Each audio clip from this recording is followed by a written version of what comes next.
nice to see people again. A lot of formal decisions are based on a number of informal corridor discussions. Okay. Let's go. Okay.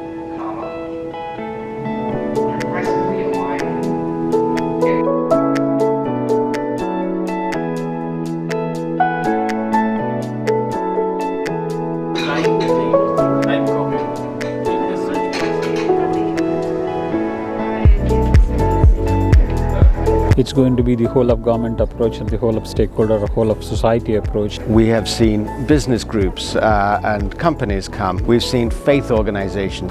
We've seen humanitarian development organizations, arts organizations, youth organizations, all doing the same as well.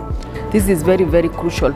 If we leave anyone behind, then we are not going anywhere. This is not the time to think that this is only government's problem or maybe, private sector or someone else. It is for everyone to come together. We are on track to mobilize the whole of society for the Global Biodiversity Framework. We should care when we talk about stakeholders that these voices are also diverse within the groups that they represent.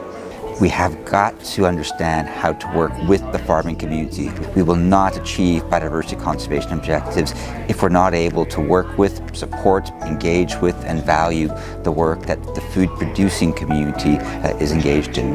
Businesses are recognizing that they are in the Global Biodiversity Framework. First question that businesses ask us, what is the equivalent of the 1.5 degrees warming for nature? And in fact, businesses need to be actors of positive change to help achieve the whole framework, not only Target 15. $1.8 trillion each year is unintentionally flowing towards activities that are nature negative. There are ways now today to make sure that those activities reward good progress and the right things in a nature positive world. There has to be really fast implementation on the ground the day after COP15, the day after the gavel drops in Kunming, so that we can see the nature positive world that we all need.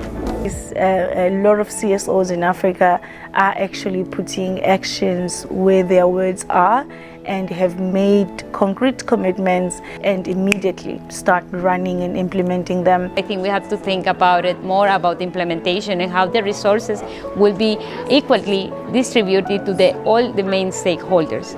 Because if we can't implement without any financial mechanisms. So these are very, very important. And when we talk about financial mechanisms, it should not only go to the government alone. We do know that a lot of people do not know about this convention. A lot of people tend to know more about climate change. So for me, one of these very key actions is actually communicating this framework. We probably would need to spend a lot more time looking at things like how would we report, how would we measure the impact. But the reporting mechanism should also consider the actions of the other stakeholders, civil society organizations, business community, indigenous people and local communities. So it's not just making a promise and then not following it through with action. So it's really important to have a mechanism where you can track them and that you can report on your progress and that this is then fed into the national country reports. But we need to change the behavior. We need to reflect about the egocentrism, recognize the principles and values of the humanity.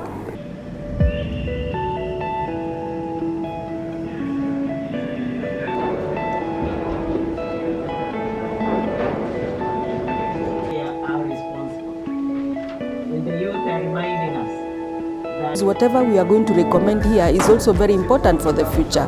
Biodiversity is for all and it's everyone's business. We need everybody to start thinking about their ecological footprint. We will push for this transformative change that we want to see in our society. That needs to be clear in the mission that by 2030 we need to have halted and reversed nature loss to become nature positive by 2030.